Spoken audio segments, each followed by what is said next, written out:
Hello बच्चों, तो मैं इस जो गणित के अंतर्गत जो गतिविधि करने में बच्चों को जो प्रॉब्लम आ रही है, उस प्रॉब्लम के अंतर्गत मैं यहाँ पर बच्चों के संपर्क के आधार पर ये जो है इस गतिविधि को समझा रहा हूँ वीडियो के माध्यम से, जिसमें कठिन बिंदु वाली जो गतिविधि है उस ओर में थोड़ा सा यहाँ पर ध्यान चाहूँगा आप लोगों का, बच्चों का। तो स्थानीय मान में जो प्रॉब्लम आ रही है बेसिकली वो आ रही है आपके कि हम स्थानीय मान कैसे निकालते हैं। तो 435 में चूँकि 5 यहाँ पर इकाई, 3 दहाई पर है और 4 सैकड़े पर है, ठीक है, इकाई दहाई सैकड़ा। तो चूँकि हम जानते हैं 5 इकाई पर है तो 5 के नीचे डैश लगा हुआ है और 5 का स्थानीय मान पूछा गया है। तो 5 का स्थानीय मान क्या होगा? तो 5 का स्थानीय मान होगा 5 में, चूँकि 5 इकाई पर है तो 5 एकम 5, तो 5 का स्थानीय मान कितना हो जाएगा? वो हो जाएगा यहाँ पर 5। इसी प्रकार से 435 में 3 के ऊपर यहाँ पर डैश लगा हुआ है नीचे, तो 3 का स्थानीय मान पूछा है। तो 3 का स्थानीय मान क्या होगा? तो 3 किस पर है? आपके दहाई पर है। तो 3 का जो स्थानीय मान होगा वो 3 गुणित 10, चूँकि दहाई पर है इसलिए 3 का स्थानीय मान कितना हो जाएगा? 30 हो जाएगा। क्लियर है? इसी प्रकार से हमें यहाँ पर रिक्त स्थान दिए हुए हैं, इसमें ये बच्चों को, बहुत सारे बच्चों को प्रॉब्लम आ रही है, इसमें ज़्यादातर बेसिकली बच्चों को प्रॉब्लम आ रही है। तो हम यहाँ पर इसको देखेंगे कि एक दहाई, तो एक दहाई का मतलब क्या हुआ? एक दहाई कितने इकाई के बराबर होता है?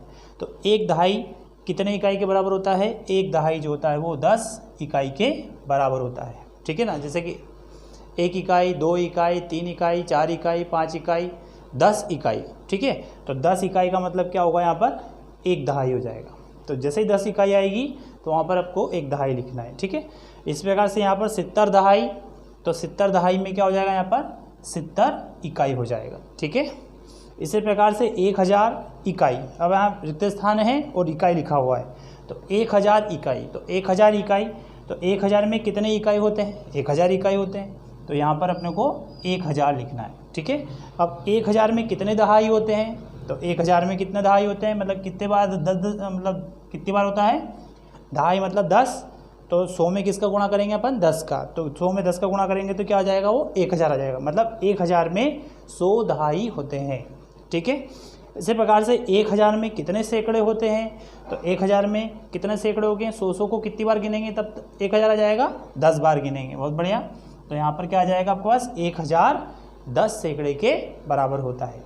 इसी प्रकार से यहाँ पर है आपके ये 1 सैकड़ा बराबर कितने इकाई? तो 1 सैकड़े में कितने इकाई होते हैं? तो ये आ जाएगा यहाँ पर 100 इकाई होंगे। इस प्रकार से 1 सैकड़ा जो है वो कितने दहाई के बराबर होगा? 1 सैकड़ा जो होगा वो 10 दहाई के बराबर होगा। मतलब 10 गुणित 10 कितना हो जाएगा? 100, मतलब 1 सैकड़ा का मतलब 100 हो जाएगा। इस प्रकार से अब इनमें प्रॉब्लम के बाद में जो मोस्टली जो बच्चों को प्रॉब्लम आ रही है वो आ रही है भारतीय पद्धति और अंतर्राष्ट्रीय पद्धति।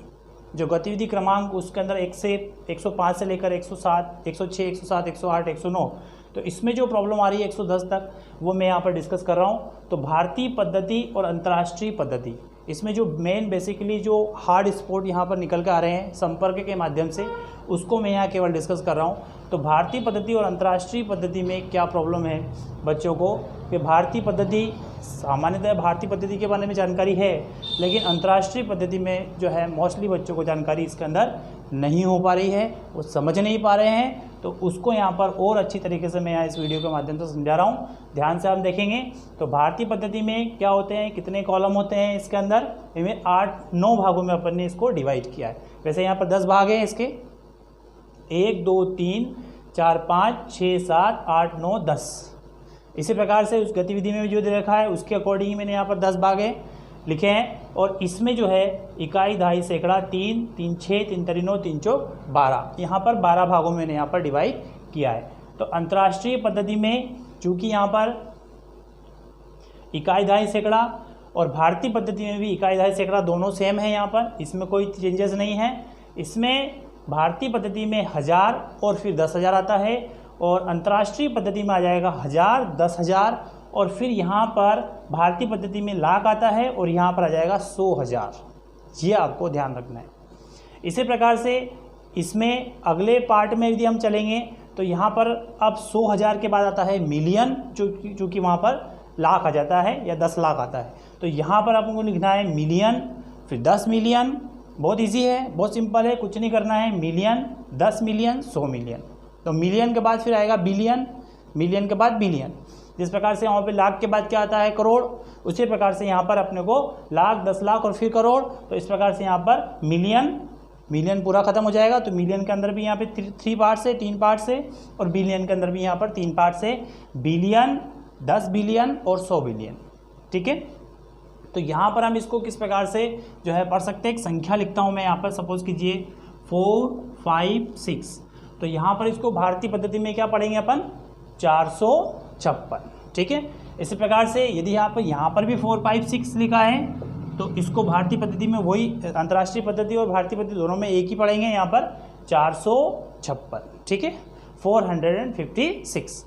अब यहाँ पर चेंज आता है इसमें, यहाँ पर मैं लिख रहा हूँ 2 और 3, ये लिख दिया मैंने, संख्या लिख दी। यहाँ पर भारतीय पद्धति में कैसे पढ़ेंगे इसको? 2 किस पर है? 10,000 पर है, और 1000 पे कौन है? 3 है। तो इसको अपन पढ़ेंगे 23, और इसका ये कॉलम क्या है? इस पर 10,000 का है, तो 23,000, 23,000, 23,456। और यदि मैंने यहाँ पर 23 लिखा है तो वो का भी पढ़ेंगे अपन इसमें 23,456। लेकिन यदि मैंने यहाँ पर एक और जो है नंबर यहाँ पर बढ़ा दिया है, सपोज कीजिए ये बढ़ा दिया है। अब यहाँ पर इसको किस प्रकार से पढ़ेंगे? अंतर्राष्ट्रीय पद्धति में, भारतीय पद्धति में तो पढ़ना समझ में आता है, लेकिन अंतर्राष्ट्रीय पद्धति में हम किसको कैसे पढ़ेंगे? तो अंतर्राष्ट्रीय पद्धति में हम पढ़ेंगे यहाँ पर, चूँकि 5 100,000 पर है, 10,000 पर कौन है? 2 है, और 1000 पर कौन है? 3 है। तो 523 क्या पढ़ेंगे अपन? 523,000, 1000 वाले पॉइंट है, इसलिए 523,000, 523,456। इस प्रकार से इसको अपन पढ़ेंगे। इसी प्रकार से यहाँ पर यदि मैंने कोई संख्या लिख दी है, सपोज कीजिए ये संख्या लिखी है, अंतर्राष्ट्रीय पद्धति में हम इसको कैसे पढ़ेंगे यहाँ पर? तो मिलियन, 10 मिलियन और 100 मिलियन। चूँकि ये मिलियन का पार्ट है और ये बिलियन का पार्ट है, तो ये मिलियन, तो इसको पढ़ने के बाद पूरा मिलियन पढ़ना अपने को, समझ आ रहा है? इसको पढ़ने के बाद में मिलियन पढ़ना है। तो क्या पढ़ेंगे अपन?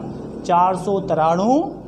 ठीक है, 493, और ये किसका पार्ट है? ये मिलियन का, तो 493 मिलियन। ठीक है, 523,456। क्लियर है? वापस से एक बार देखेंगे यहाँ पर, क्योंकि ये मिलियन का पार्ट है तो इसको अपन पढ़ेंगे 493 मिलियन 523,456। ठीक है, और यदि यहाँ पर मैंने एक नंबर और यहाँ पर सपोज कीजिए लिख दिया 5, तो अब इसको कैसे पढ़ेंगे? क्योंकि किसका पार्ट है? बिलियन का पार्ट है, तो बिलियन का भाग है, तो क्या कैसे पढ़ेंगे इसको? इस पूरे को, इस पूरे में 5 ही लिखा हुआ है, तो 5 बिलियन। क्या पढ़ेंगे अपन? 5 बिलियन। 5 बिलियन के बाद क्या पढ़ेंगे अपन? 493 मिलियन 523,456। क्लियर है? इसी प्रकार से यहाँ पर यदि मैंने 2 लिख दिया, तो अब इसको कैसे पढ़ेंगे? इसको किस प्रकार से पढ़ेंगे? 25 मिलियन, सॉरी बिलियन, 25, और ये बिलियन के पार्ट में है, तो 25 दोनों एक साथ पढ़ेंगे अपन यहाँ पर, 25 हो गए। ठीक है, तो 25 बिलियन 493 मिलियन 523,456। क्लियर है? 523,456। इस प्रकार से यहाँ पर इसको पढ़ेंगे। और भारतीय पद्धति तो पता है इसे अपने को, सपोज कीजिए 4 या 5 लिख दिया है, 10 लाख पर मैंने 4 लिख दिया है, तो इसको कैसे पढ़ेंगे? सभी को जनरली वैसे पता है, बच्चों को इसमें प्रॉब्लम नहीं आती है। प्रॉब्लम अंतर्राष्ट्रीय पद्धति में बच्चों को प्रॉब्लम आ रही है। तो इसको एक नंबर और मैं यहाँ पर लिख कर पे इसको और थोड़ा सा और बताता हूँ। अब इसको किस प्रकार से हम पढ़ेंगे? तो अंतर्राष्ट्रीय पद्धति में किस प्रकार से हम पढ़ेंगे, ये है आपको ध्यान रखना। एक बार और मैं बता रहा हूँ, ये पूरा जो पार्ट है वो बिलियन का पार्ट है, ये है आपका मिलियन का, ये 1000 का पार्ट है, और ये इकाई, दहाई, सैकड़ा जो नॉर्मल रूप में हम इसको पढ़ते हैं। ठीक है, अब इसको किस प्रकार से पढ़ेंगे? यहाँ पर 925 बिलियन 493 मिलियन 523,456। इस प्रकार से पढ़ेंगे। ठीक है, और एक और चीज़ जो यहाँ बताने जा रहा हूँ मैं इस वीडियो के माध्यम से, लास्ट पॉइंट है जो हार्ड पॉइंट निकल के आया है बच्चों के माध्यम से, वो है संख्या और निम्न के निकटतम और सन्निकट रूप। तो संख्या जैसे कि 96 दे रखा है, और निकटतम रूप कितना है, सैकड़े का निकटतम रूप। तो उस निकटतम रूप वहाँ पे लिखा हुआ है कि किसके निकटतम रूप में उसको सन्निकट मान वहाँ पर लिखना है। तो छन्नी है, छन्नियों का निकटतम किसके रूप में लिखना है अपने को, सैकड़े के रूप में लिखना है। तो सैकड़े के रूप में लिखना है तो आपको क्या करना है, हमेशा ध्यान रखना है, सैकड़े के रूप में लिखना है तो 2 शून्य तो पहले लगा देना है, ऐसे लगा दें। और लगाने के बाद में हम देखेंगे, चूँकि ये छन्नी है जो कि 9 जो है वो 5 से ज़्यादा है, तो यहाँ पर अपने को 1 जोड़ना है। मतलब कितना होगा, छन्नी का सन्निकट रूप कितना हो जाएगा, यहाँ पर 100 हो जाएगा। इसी प्रकार से देखो 207 का सैकड़े का सन्निकट रूप कितना होगा, तो 207 का सन्निकट रूप, चूँकि 2 शून्य तो लगाना है सैकड़े में, ठीक है। और इसके बाद ये शून्य को देखेंगे, चूँकि 5 से छोटा है तो यहाँ पर 2 ऐसा का ऐसा ही रहेगा। समझ में आ रहा है आपको, मतलब यहाँ पर इसको समझने के लिए यहाँ 0 लगा सकते हैं अपन। अब चूँकि 9 5 से बड़ा है तो जो संख्या बड़ी होती है उसके बाद उस अगली वाली संख्या में हम 1 जोड़ देंगे, ठीक है।